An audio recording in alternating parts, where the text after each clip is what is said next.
Very good day to all of you. दोस्तों, आज हम पढ़ेंगे हमारा बीएससी बीटेक नेट गेट और एमएससी एंट्रेंस का सबसे इम्पोर्टेंट टॉपिक जो आपका पेपर में क्वेश्चन जरूर आएगा, that is formation of partial differential equation. आपको पेपर में एक इक्वेशन गिवन होगी और आपको उसकी पार्शियल डिफरेंशियल इक्वेशन निकालनी है।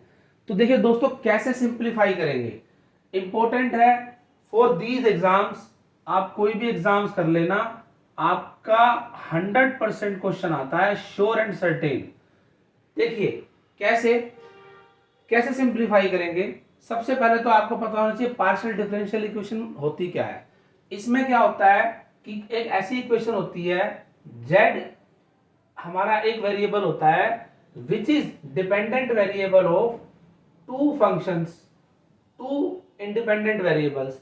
एक ऐसी फंक्शंस जिसमें z हमारा इंडिपेंडेंट होगा और z हमारा डिपेंडेंट है और x और y हमारे इंडिपेंडेंट है। That is this is a dependent variable और x and y are independent variables. तो हमारे एक या एक से ज्यादा इंडिपेंडेंट वेरिएबल्स होंगे, उस केस में हमारा डेरिवेटिव नहीं हो सकता। उस केस में क्या होता है, पार्शियल डेरिवेटिव होता है। तो पार्शियल डेरिवेटिव अब हमारे दो होगा इसमें। एक तो होगा curly z by curly x, जिसको हम बोलते हैं del z by del x sometimes x के रिस्पेक्ट में। दूसरा होगा curly z by curly y या del z by del y। This is first order partial differential equation, मतलब दिस इज फर्स्ट ऑर्डर।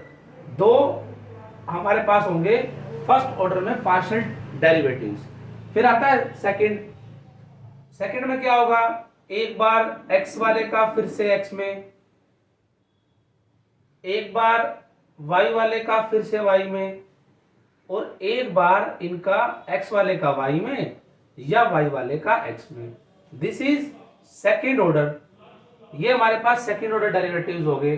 तो second order derivatives, partial derivatives, हमें ये variables बार बार ना लिखने पड़े, इसीलिए हम क्या करेंगे, इनकी नोटेशन दे देंगे। नोटेशन में हम क्या देंगे, हमने इसको नाम दे दिया, इसको फर्स्ट को P, इसको Q, इसको R, इसको S, इसको T। तो आगे अगर कहीं पर भी हमारे को P, Q, R, S, T number मिला तो उसका मतलब यही है कि आपको P का मतलब है करली z by curly x, Q का मतलब है करली z by curly y, R का मतलब है दो बार पार्शियल डेरिवेटिव x के रिस्पेक्ट में, S का मतलब है x और y के रिस्पेक्ट में, और T का मतलब है दो बार y के रिस्पेक्ट में। हमारे पास ये आ गया। ये तो होगी हमारी सिंपल नोटेशंस। अब हमारे को क्या करना है, फॉर्मेशन करनी है। तो हमारे को इक्वेशन किस तरह की गिवन होगी, ध्यान से देखिए। इक्वेशन हमारे पास होगी that is like first formation of partial differential equations bye eliminating, first type कर रहा हूं मैं यहां पे, बाय एलिमिनेटिंग आर्बिट्रेरी कांस्टेंट। तो मेरे को क्या करना है, यहां पर आर्बिट्रेरी कांस्टेंट एलिमिनेट करना है। तो देखिए हमारी फर्स्ट टाइप यही है, बाय एलिमिनेटिंग आर्बिट्रेरी कांस्टेंट। तो हमने अब की बार कांस्टेंट एलिमिनेट करने हैं। तो कांस्टेंट एलिमिनेट कैसे करेंगे, with the help of partial derivative. तो देखिए हमारे पास कांस्टेंट एलिमिनेट करने हैं। अब देखिए हमारे पास क्या है, हम एक इक्वेशन लिखते हैं जिसमें हमें by elimination of arbitrary constants एक पार्शियल डिफरेंशियल इक्वेशन फॉर्म करनी है। देखिए दोस्तों, अब तक तो क्या था हमारे पास कि हमने नोटेशन समझी, और बिना नोटेशन आप इस चैप्टर को समझ नहीं सकते थे। तो हमारे लिए नोटेशन इंपॉर्टेंट थी। अब देखिए, सपोज मेरा फर्स्ट क्वेश्चन है, आज हम इसमें जितने पॉसिबल क्वेश्चंस हो सकेंगे उतने क्वेश्चंस करेंगे।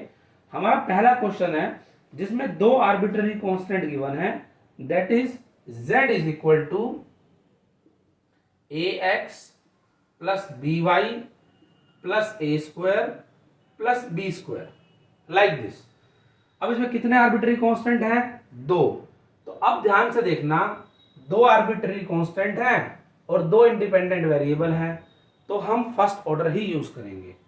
तो अगर दो इंडिपेंडेंट वेरिएबल का क्वेश्चन है तो अगर आपके आर्बिट्ररी कांस्टेंट 2 तक हैं, 2 हैं, तो we will use first order partial derivatives.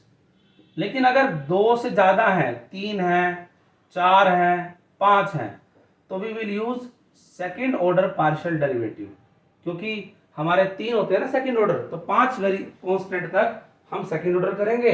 अगर इससे ज्यादा आ जाएंगे तो हम थर्ड ऑर्डर पर जाएंगे। तो अब हमारे पास आर्बिट्ररी कांस्टेंट है 2, ए और बी। तो देखिए सबसे पहले क्या लिखो आप, डिफरेंशिएट पार्शली, क्योंकि अब डेरिवेटिव नहीं कर रहे पूरा, पार्शली कर रहे हैं विद रिस्पेक्ट टू एक्स, और वी गेट, तो देखिए क्या मिला हमारे को, इधर लिख दिया करली जेड बाय करली एक्स। जब हमने एक्स में डेरिवेटिव कर रहे हैं तो इसका हो गया ए, इसका हो गया 0, बाकी सारे हो गए 0 क्योंकि कांस्टेंट है। वाई भी इसमें ऐसे केस में कांस्टेंट ट्रीट होगा। तो हमारा आंसर आ गया दैट इज दिस। तो इसको सिंप्लीफाई कर देता हूं, इसकी वैल्यू होती है p, अभी बताया मैंने आपको, तो p की वैल्यू होगी, यानी a की वैल्यू आपके पास क्या निकल गई, p निकल गई। तो देखिए सिमिलरली हम करेंगे partial derivative with respect to y। तो कर दीजिए differentiate partially with respect to y and we get again curly z by y कर रहे हैं, अब की बार y, x as a constant treat हो जाएगा, b 0 एंड 0। तो यहां से मैं सिंप्लीफाई कर दूं तो q की वैल्यू आ गई b। तो मेरे पास 3 इक्वेशन है, दैट इज फर्स्ट जो गिवन इक्वेशन होगी, सेकंड जो निकल के आई है, थर्ड जो इस सेकंड इससे निकल के आई है। तो यूजिंग दीज 3 इक्वेशंस मुझे क्या करना है, a और b एलिमिनेट करने हैं। तो देखिए सिंपल सी बात है, a और b की वैल्यू तो मेरे पास आई हुई है, तो सब्स्टिट्यूट कर दो। तो substitute the value of a and b, किस में रख दो, substitute the value of a and b in equation 1 में रख दो। रखो 1 में, तो क्या बन गया, z is equal to p x q y p square plus q square, that simplified it. तो this is your partial differential equation, और जिसमें हमारे कांस्टेंट नहीं है। तो हमने first order partial differential equation बना ली by eliminating arbitrary constant. Is it clear सभी को? अब देखिए नेक्स्ट क्वेश्चन में क्या करेंगे हम। नेक्स्ट क्वेश्चन है आपके पास क्वेश्चन नंबर 2। इसमें क्या है, हमारा कोई इक्वेशन अब की बार z की फॉर्म में नहीं दे रखी, क्या दे रखा है, x माइनस एच का square plus y minus k का square plus z square is equal to lambda square. और आपको कह रखा है आर्बिट्ररी कांस्टेंट एलिमिनेट करने हैं, और आर्बिट्ररी कांस्टेंट कहता है सिर्फ 2 ही हैं, कौन कौन से, h और k। तो 2 आर्बिट्ररी कांस्टेंट हैं, तो हमें किस पे ही जाना पड़ेगा, 2 आर्बिट्ररी कांस्टेंट होते हैं तो फर्स्ट ऑर्डर पे, तो फर्स्ट ऑर्डर ही यूज करेंगे, सेकंड ऑर्डर यूज नहीं करेंगे। ये अलग क्वेश्चन है, इसलिए मैं इसको एक बार और करा रहा हूं। तो देखिए सिमिलर पैटर्न पे differentiate partially with respect to x करिए। तो z बाय x क्या हो गया, पार्शियली करिए, पहले कीजिए पावर का 2x माइनस एच प्लस इसका हो गया 0 प्लस 2z, और इसका हो गया करली z बाय करली x, और lambda is a constant 0। Lambda is a fixed constant, यहां पर हो सकता है लैम्डा की जगह आपको 5 दे दे, 25 दे दे, कुछ भी दे दे, तो कंफ्यूज नहीं होना, क्वेश्चन में 2 ही कांस्टेंट दे रखे हैं आर्बिट्ररी h और k। Similarly partially with respect to y कर लीजिए, तो क्या बन गया आपके पास 0 plus 2y minus k plus 2z curly z by curly y is equal to 0। अब एक तरीका तो क्या है, यहां से h निकाल लो, यहां से k निकाल लो और वैल्यू पुट कर दो। लेकिन जब वैल्यू पुट करोगे तो आपको x माइनस एच में पुट करनी है। तो दूसरा तरीका क्या है, आप यहां से डायरेक्ट x माइनस एच की वैल्यू निकाल लो, तो 2 तो कैंसिल आउट हो जाएगा नेक्स्ट लाइन में। तो x माइनस एच की डायरेक्ट वैल्यू क्या आ गई आपके पास, डायरेक्ट वैल्यू आ जाएगी माइनस z, और इसकी जगह रख दिया p। सिमिलरली 2 कैंसिल आउट हो गया, यहां से भी आप y माइनस के की डायरेक्ट वैल्यू निकाल लो, तो y माइनस के की डायरेक्ट वैल्यू क्या आ जाएगी, माइनस जेड क्यू। थोड़ा स्मार्टली वर्क करेंगे, h और k नहीं निकाल के जो ब्रैकेट में पुट करना है वही निकाल लेंगे। तो यूजिंग अब इक्वेशन नंबर 1 ये हो गई, 2 ये हो गई, 3 ये हो गई। तो substitute the value of x minus H and y minus के इन इक्वेशन नंबर 1। सब्स्टिट्यूट कर दो उसको, तो क्या बन जाएगा हमारे पास, minus z p whole square plus minus z q whole square plus z square is equal to lambda square.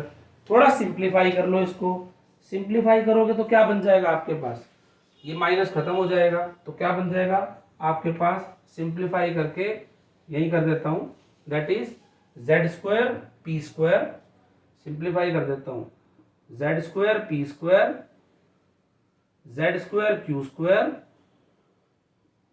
और z square is equal to lambda square. Z square तीनों में से कॉमन निकाल लिया तो पी स्क्वायर क्यू स्क्वायर 1 और ये आपका आंसर बच गया।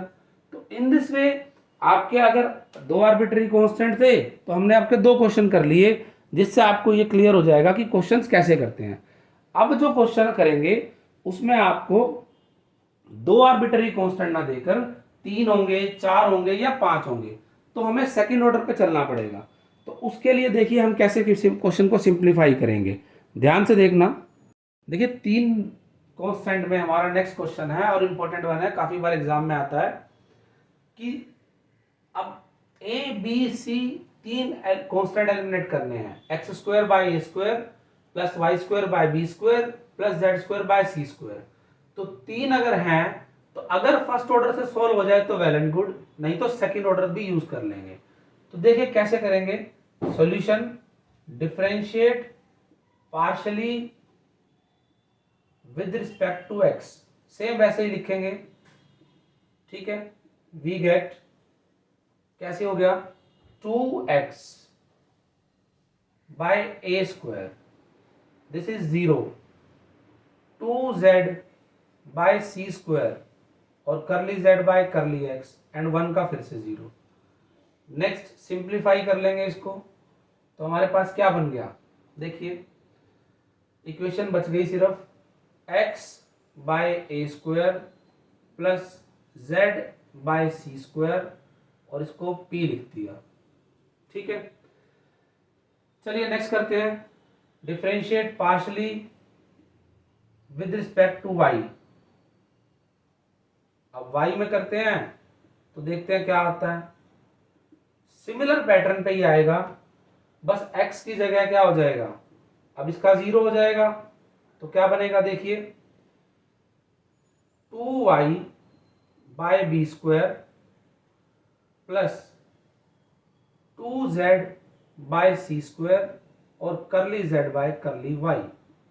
2 कैंसिल आउट हो गए, सिंप्लीफाई हो जाएगा, तो क्या बच गया मेरे पास y by b square plus z by c square q equal to 0। दो इक्वेशंस आ गई मेरे पास, एक ये आ गई, एक ये आ गई, एक गिवन थी। क्या इनसे मेरा ए बी सी एलिमिनेट हो रहा है, किसी भी तरह से नहीं होता, तो इसलिए हम चलते हैं अपने नेक्स्ट पे। तो डिफरेंशिएट पार्शियली, अब इसका करना है क्योंकि विद रिस्पेक्ट टू एक्स करेंगे ना दोबारा, तो now differentiate partially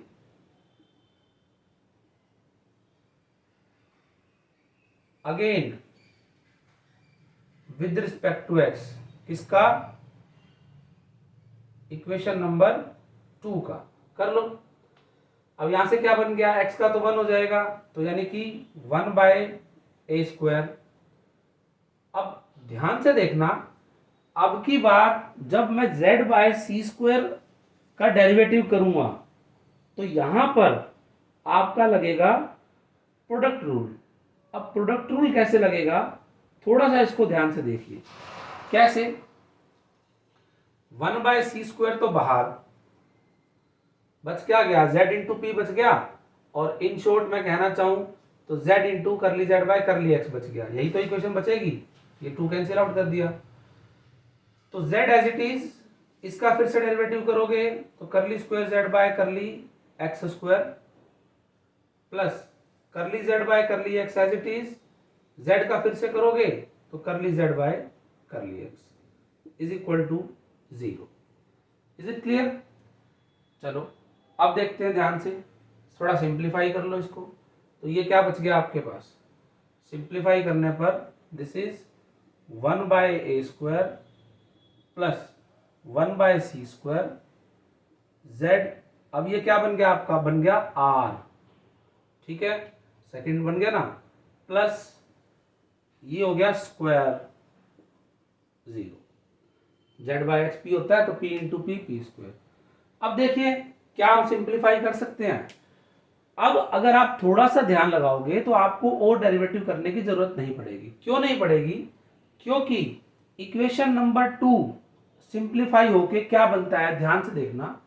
equation number 2 को सिंप्लीफाई कर रहा हूं, ये रहा, तो ये बन गया आपका, इक्वेशन नंबर 2 को सिंप्लीफाई कर रहा हूं तो थोड़ा सा ध्यान से देखना, इंपॉर्टेंट है। x by a square is equal to minus z by c square p. Is it fine? तो यहां से मेरे पास 1 बाय ए स्क्वायर की वैल्यू आ जाएगी, तो 1 बाय ए स्क्वायर की वैल्यू निकाल लो। क्या होगी 1 बाय ए स्क्वायर की value? 1 by a square is minus z या p by c square x, ठीक है। या तो 1 बाय ए स्क्वायर की वैल्यू यहां रख दो, नहीं तो आप इसको थोड़ा सा और सिंप्लीफाई कर लो, इसको ऊपर ले आओ, तो ये क्या बन गया, सी स्क्वायर बाय ए स्क्वायर। तो मेरे पास सी स्क्वायर बाय ए स्क्वायर की डायरेक्ट वैल्यू आ गई। यहां से भी निकाल लो, ये भी तो निकल जाएगी, सेम पैटर्न पे ही तो है। ये इक्वल टू में 0 है तो अगली बार क्या होगा, प्लस है, उधर जाके क्या हो जाएगा, माइनस हो जाएगा। Is it fine? अब इसकी वैल्यू यहां से c square by a square is equal to minus z r plus p square. ये दोनों ही c square by a square हैं, तो दोनों को इक्वल रख दो। दोनों इक्वल रखते ही क्या हो जाएगा आपके पास, this is equal to, equal पे क्या करना है आपको, सी स्क्वायर बाय स्क्वायर की दोनों वैल्यू रखनी है, रख दीजिए। तो minus z p by x is equal to minus z r plus p square. Minus से माइनस कैंसिल आउट हो जाएगा, एक्स ऊपर जाके मल्टीप्लाई हो जाएगा। तो your answer is z p is equal to x z r plus x p square. अब इस इक्वेशन में ना ए है, ना बी है, ना सी है, तो आपको सिंप्लीफाई करने की और ज्यादा जरूरत है नहीं। तो आप चाहो तो इसको डायरेक्ट भी लिख सकते हो, और अगर डायरेक्ट नहीं लिखना चाहते तो इसको माइनस करके उधर कर दो। तो ये इक्वेशन बन गई आपकी x z r plus x p square minus z p equal to 0। So this is your equation. ना तो इसमें ए है, ना बी है, ना सी है। हमें दोबारा और डेरिवेटिव करने की जरूरत नहीं पड़ी। हाँ, अगर इससे नहीं निकलता तो हमें फिर से डेरिवेटिव करना पड़ता। अगर आप कहो सर कि ये तो आपने निकाल दिया, अगर मैं करना चाहूं कि इसका y में करूं और 1 बाय बी स्क्वायर से वैल्यू निकालूं, तब भी बिल्कुल ठीक है। आपको तो ए बी सी एलिमिनेट करने हैं, कहीं से भी कुछ भी पुट होके अगर ए बी सी एलिमिनेट होता है तो आपका क्वेश्चन ठीक है, और अगर आपसे वो नहीं हो रहा है तो आपका गलत है। तो इसके कितने ही आंसर बन सकते हैं, जितने आप चाहो, कोई फर्क नहीं पड़ता। तो आपका ये एक आंसर आ गया। अगर मैं बी से करना चाहूँ partial with respect to y करके, तब भी हो जाएगा, तब भी मुझे कोई प्रॉब्लम नहीं है। तो इस तरह से आप अपने क्वेश्चंस को सिंप्लीफाई कर सकते हैं बाय एलिमिनेटिंग आर्बिट्ररी कांस्टेंट। अब जो हम क्वेश्चन करेंगे वो आर्बिट्ररी कांस्टेंट एलिमिनेट करके नहीं करेंगे। अब की बार जो क्वेश्चंस होंगे वो होंगे हमारे आर्बिट्ररी फंक्शनों के, क्योंकि अब तक तो हमें क्या दे रखा था, कांस्टेंट दे दिए। अब हमें कांस्टेंट नहीं देगा, अब क्या दे देगा, सेकंड टाइप में हमें कहेगा आर्बिट्ररी फंक्शन है। तो देखिए दोस्तों कैसे करेंगे, बाय एलिमिनेटिंग आर्बिट्ररी फंक्शंस। और इंपॉर्टेंट वन है, थोड़ा ध्यान से समझो। अगर आपका एक फंक्शन है तो हम फर्स्ट ऑर्डर यूज करेंगे, अगर आपके दो फंक्शन हैं तो हम सेकंड ऑर्डर तक यूज करेंगे। अगर आपके 3 फंक्शन हैं तो हम थर्ड ऑर्डर तक यूज करेंगे।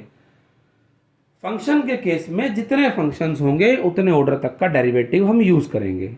ठीक है, तो देखिए सबसे पहले हम आर्बिट्ररी फंक्शन में, हमारे फंक्शन भी दो तरह से गिवन होते हैं इक्वेशन के अंदर। तो पहला हम सिंप्लीफाई करते हैं हमारा क्वेश्चन की। देखिए अब ये क्वेश्चन है, क्वेश्चन नंबर 4। थोड़ा ध्यान से समझना कि क्या कहता है ये कहता है z is equal to a e raise to the power minus lambda square t और cos lambda x। Is it fine? तो अब की बार कहता है सोल्व करो इनको बाय एलिमिनेटिंग आर्बिट्ररी कांस्टेंट। थोड़ा ध्यान से समझना, अगर कांस्टेंट कहेगा तो कांस्टेंट तो इसमें एक ही है लैम्डा, एक दूसरा है a। ठीक है, अगर मैं इसको ऐसे सिंप्लीफाई करना चाहूंगा तो लैम्डा और a को मुझे एलिमिनेट करना है, तो दो कांस्टेंट हो गए तो फर्स्ट ऑर्डर यूज करना पड़ेगा। पर चलिए देखते हैं कैसे करेंगे। इसलिए मैंने आपको आर्बिट्ररी फंक्शन लिखवाया। समझिए, partial derivative with respect to x करिए। अब इसमें x और t दो हैं तो x करिए पहले। तो x करोगे तो a e की power minus lambda square t और कोस का क्या होता है minus sine lambda x into lambda. चलिए अगला कीजिए, partial derivative with respect to t कर दीजिए a e की power minus lambda square t into minus lambda square और cos lambda x as it is. करिए एलिमिनेट, a और lambda होते हैं इनसे, कैसे भी कर लो आपका लैम्डा बच ही जाएगा। लैम्डा बच जाएगा तो सिंप्लीफाई कैसे करूं, मैं a की वैल्यू निकाल के इसमें पुट करूं तो लैम्डा बच जाएगा, लैम्डा की पुट करूंगा तो a बच जाएगा। क्योंकि लैम्डा आपका फंक्शन के अंदर भी है, तो जहां तक मेरी समझ कहती है तो मुझे यहां पर दो फंक्शन भी तो हो गए साथ में, साथ साथ। तो क्वेश्चन में भले ही कांस्टेंट कह रखा है लेकिन आपको साथ साथ दो फंक्शन भी एलिमिनेट करने हैं। तो इसीलिए मैं यहां पर आर्बिट्ररी फंक्शन का कंसेप्ट भी यूज करूंगा। तो दो फंक्शन है तो दो लेके सिंप्लीफाई करूंगा। तो again differentiate partially with respect to x, तो curly square z by curly x square. करिए इसका दोबारा, तो ये क्या बन गया a e की power minus lambda square t, sine का क्या होता है वापिस से कोस लैम्डा x और इनटू में लैम्डा है तो ये बन गया लैम्डा स्क्वायर। अब थोड़ा सा ध्यान से देखिए, तो लैम्डा स्क्वायर इसमें आ गया, a इसमें आ गया। देखा जाए तो ये सारी वैल्यू a e की power minus lambda square t minus cos lambda x, ये तो सारी वैल्यू यही है। तो मेरा इक्वेशन सिंपल हो गया, curly square z by curly x square is equal to curly z by curly T.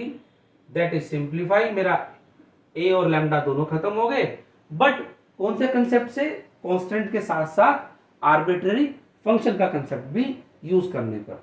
तो देखिए ये क्वेश्चन बहुत इंपॉर्टेंट है, जो बच्चों को बिल्कुल समझ नहीं आता है कि भाई दो कांस्टेंट होने के बाद भी सेकंड ऑर्डर क्यों यूज कर लिया, इसलिए मैंने आपको ये बताया।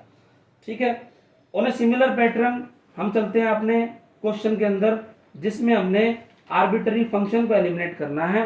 ये तो एक बहुत ही इंपॉर्टेंट और कंसेप्चुअल क्वेश्चन था, जो एग्जाम में इसलिए पूछा जाएगा कि आपसे गलती होए, क्योंकि बच्चों को जो सिखाया जाएगा वो एक बार कर देंगे और समटाइम्स टीचर कह देंगे इसको याद रख लो कि इस क्वेश्चन में तो आपको सेकंड ऑर्डर यूज करना है। भाई क्यों करना है, उसका कोई लॉजिक भी तो होगा ना। तो जहां तक मेरी समझ थी उसका लॉजिक मुझे ये मिला कि क्योंकि ये कांस्टेंट के साथ साथ फंक्शन भी है, तो इसीलिए हम इसमें फंक्शन का कंसेप्ट भी यूज करेंगे, तो दो फंक्शन एलिमिनेट भी करेंगे।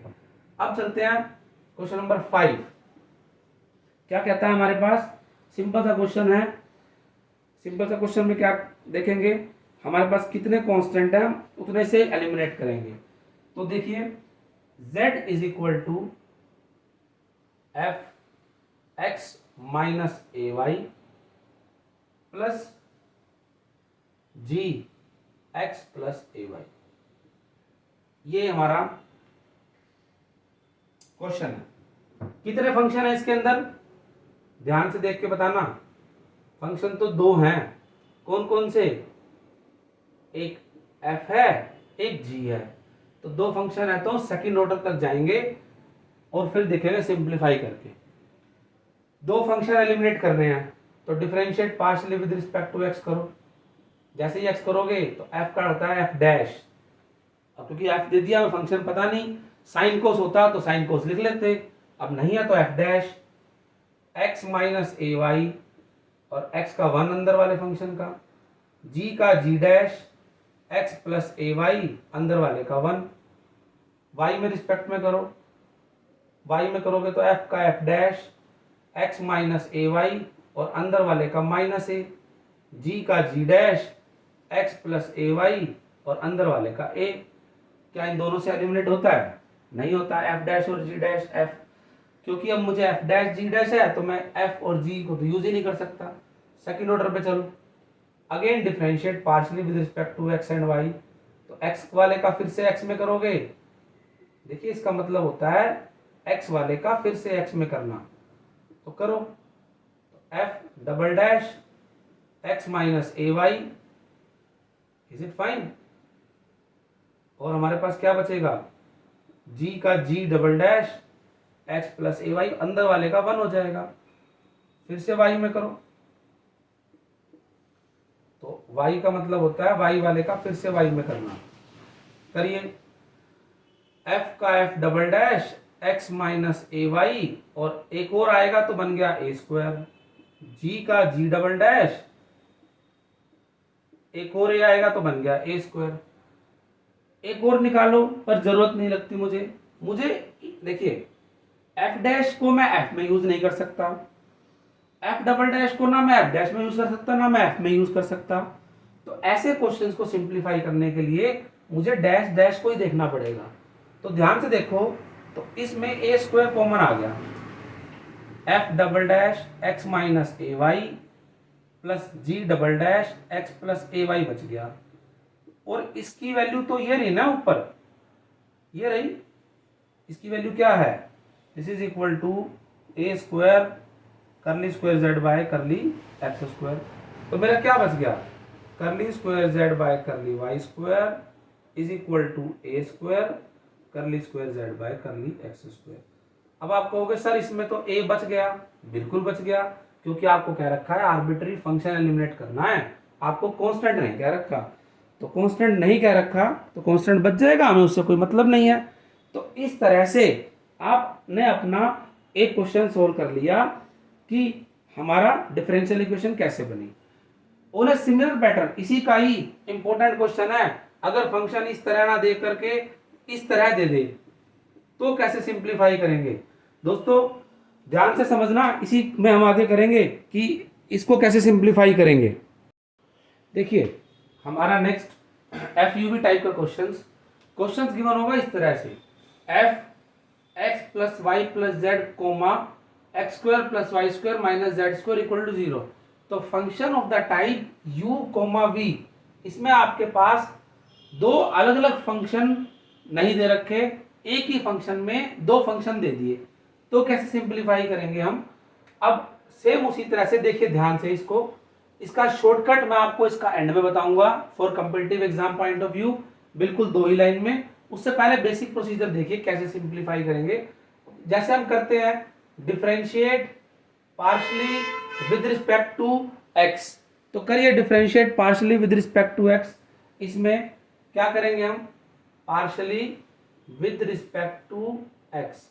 तो देखिए ये है एफ टाइप का फंक्शन, तो चेन रूल लगाएंगे, जहां पर हमारा u क्या हो गया, u हो गया है x plus y plus z, और v क्या हो गया है हमारा, v हो गया है x square plus y square minus z square. ठीक है, देखिए तो एफ यू वी करना है, तो f का पार्शियल डेरिवेटिव करना हमने x में, तो चेन रूल क्या कहता है, पहले तो करो आप इसका u में, इज इट क्लियर। अब f जब चेन रूल कहता है f का करो u में और u का करो x में। ऑन द सिमिलर पैटर्न देखिए ध्यान से, अब u के अंदर x और y z दोनों हैं, तो f का करो u में और u का हमारे पास किस में हो जाएगा, एक बार x में हो जाएगा, और u अब आगे हमारे पास z भी है तो u का z और z का x, तो चेन रूल तो हमारा ये हो गया। ये तो अभी क्या करा है हमने, f का u में ही तो गया है। अगली बार दूसरा करो, हमारे पास क्या आएगा, v भी तो है, plus f v on the similar pattern vx plus vz into z by x equal to 0। ये बना, वैल्यू पुट कर दीजिए, हमारे पास u बाय एक्स की वैल्यू कितनी हो गई 1, u बाय वाई की वैल्यू कितनी हो गई 1, अभी 1 नहीं हुई, गलती जो हमारी यही होती है, u बाय एक्स की वैल्यू हो गई 1, इज इट क्लियर। प्लस देखिए y है हमारे पास 0, z हमारे पास हो जाएगा p। तो या तो आपको ये वाला चेन रूल लगाना पड़ेगा ऐसे करके, अगर आप ऐसे करके नहीं कर सकते तो सिंपल सा जो मैं बच्चों को सिखाता हूं, देखिए ये तो आपकी बुक्स में लिखा मिलता है, जो मैं बच्चों को सिखाता हूं वो ये सिखाता हूं, f का करो u में, u का करो x में, प्लस f का करो v में और v का करो x में। इज इट सिंपल, क्योंकि चेन रूल यही होता है, बुक्स में ये कॉम्प्लिकेट करके लिख देते हैं, लेकिन जब आप इसकी वैल्यू रखो f का u में, u बाय एक्स की वैल्यू आप ऐसे रख दो डेरिवेटिव करके 1 प्लस पी, प्लस जब f का करो v में और v बाय एक्स की वैल्यू रख दो आप v बाय एक्स, तो v बाय एक्स निकाल लो, v बाय एक्स क्या होगा 2x, y का 0, 2z, क्योंकि z भी function of x and y है, तो z बाय एक्स यानी कि q, तो यहां पर रख दो आप 2x माइनस 2z3। अगर आप ऐसे करोगे तो सबसे अच्छा तरीका तो यही है, गलती नहीं होगी, और इसको भूल जाओ, फिर सिंपल आपके पास ये लाइन हटके differentiate partially with respect to x में आपका ये आ जाएगा। Is it clear. On the similar pattern differentiate partially with respect to y करिए, सेम f का y में, सॉरी f का u में, u का y में, फिर f का v में, v का y में इक्वल टू 0। अब f का u में तो as it is f by u रह गया, u का y में करोगे तो आ जाएगा 1 प्लस q, क्योंकि अब इसके केस में मैं z भी तो फंक्शन ऑफ x और y लेके चल रहा हूं, तभी तो ये क्वेश्चन आ रहा है, तो ये बन गया 1 प्लस q। ठीक है, सिमिलरली f का v में और v बाय वाई की वैल्यू यहां से निकाल लो, तो v बाय वाई हो गया आपके पास 2y माइनस 2z3, रख दो 2y minus 2z3 equal to 0। Now I have to eliminate f by u, f by v from these two equations. तो क्या करो आप यहां से ध्यान से देखना, this implies f by u 1 plus p is equal to, ठीक है, माइनस f बाई v और 2x माइनस 2z3 रख दूं यहां पर, देखिए ध्यान से कर देते हैं। ठीक है, थोड़ा सा स्पेस कम है तो ऊपर लिखते हैं। देखिए पहली इक्वेशन बन गई हमारे पास, सिंप्लीफाई होके ये वाली इक्वेशन सिंप्लीफाई कर रहा हूं, f by u 1 plus p is equal to minus f by v 2x minus 2z3। Is it clear. अब ये लिख दो f बाई u, ये वाली तो मैंने यहां लिखी है और ये वाली यहां लिख रहा हूं, 1 plus q is equal to minus f by v 2y minus 2z3 and divide it. जैसे ही आप डिवाइड करोगे ये इधर डिवाइड हो गया, ये इधर डिवाइड हो गया, इससे ये कैंसिल आउट हो गया, इससे ये कैंसिल आउट हो गया, क्या बच गया 1 plus p 1 plus q is equal to 2 common x minus z q, 2 common y minus z q, 2 minus z p, p आएगा ना यहाँ पे, क्यू कैसे आ जाएगा क्योंकि आप x में कर रहे हो, तो x में कर रहे हो तो क्या आएगा p आएगा। देखिए यही बच्चों जब आप क्वेश्चंस को करते हो तो धीरे धीरे गलती होती है, क्योंकि जैसे आप प्रैक्टिस करते जाते हो ड्यू टू एक्सपीरियंस, जब आप x में कर रहे हो तो क्यू नहीं आएगा p आएगा, ये बच गया। अब देखिए 2 से 2 कैंसिल, क्रॉस मल्टीप्लाई कर दो, आपका आंसर आ गया 1 plus p y minus z q 1 plus q x minus z p. Simplify करना चाहो तो सिंप्लीफाई कर देना, नहीं तो आपका आंसर आ गया। अब ये क्वेश्चन तो हमने सिंप्लीफाई कर दिया जैसे आपको एग्जाम में करना है अपनी यूनिवर्सिटी एग्जाम में फुल एक्सप्लेनेशन से, लेकिन अब इसका शॉर्टकट करते हैं।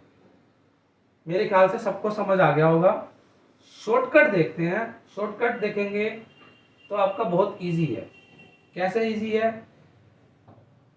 ठीक है, short way for competitive exam point of view. जब क्वेश्चन आपका ऐसा आ जाए तो simple required equation is given by, आपका यह ना ये यू वी, तो u by x, u by y, v by x, v by y का determinant equal to 0। This is the short way to solve this equations. देखिए क्या हो गया 1 plus p 1 plus q, u by Y क्या होगा हमारे पास 1 plus Q. Next क्या है आपके पास v by x 2x minus 2zp and 2y minus 2zq, determinant equal to 0। 2 will be common out, solve हो जाएगा तो क्या बच गया आपके पास 1 plus p 1 plus q x minus z p y minus z q, determinant equal to 0। और determinant solve करो, इसकी मल्टीप्लाई इसके साथ माइनस इसकी मल्टीप्लाई इसके साथ, माइनस वाला प्लस जाएगा उधर जाके 0, यही आंसर आ गया। तो ध्यान से देखो, तो शॉर्टकट वे तो आपके competitive exam point of view के लिए हो गया जब आपको गेट की, नेट के, एमएससी एंट्रेंस की तैयारी करनी है। और अगर आप बोर्ड एग्जाम में भी इसको सिंपली कर सकते हो तो बोर्ड एग्जाम में भी यूज कर लेना, गलत तो नहीं है ये। This is the short way to represent the question. दोस्तों अब हमने formation of partial differential equations के सभी क्वेश्चंस सिंप्लीफाई कर लीजिए। इस तरह से आपका पूरा चैप्टर कंप्लीट हो गया है। अगर आपको कोई भी क्वेश्चन करना हो, आपका किसी टाइप का मिलेगा, आप इनको ध्यान से पढ़ना। अगर आपको समझ आए तो कमेंट भी करना, शेयर भी करना और लाइक भी करना। Thanks for all of you watching this lecture.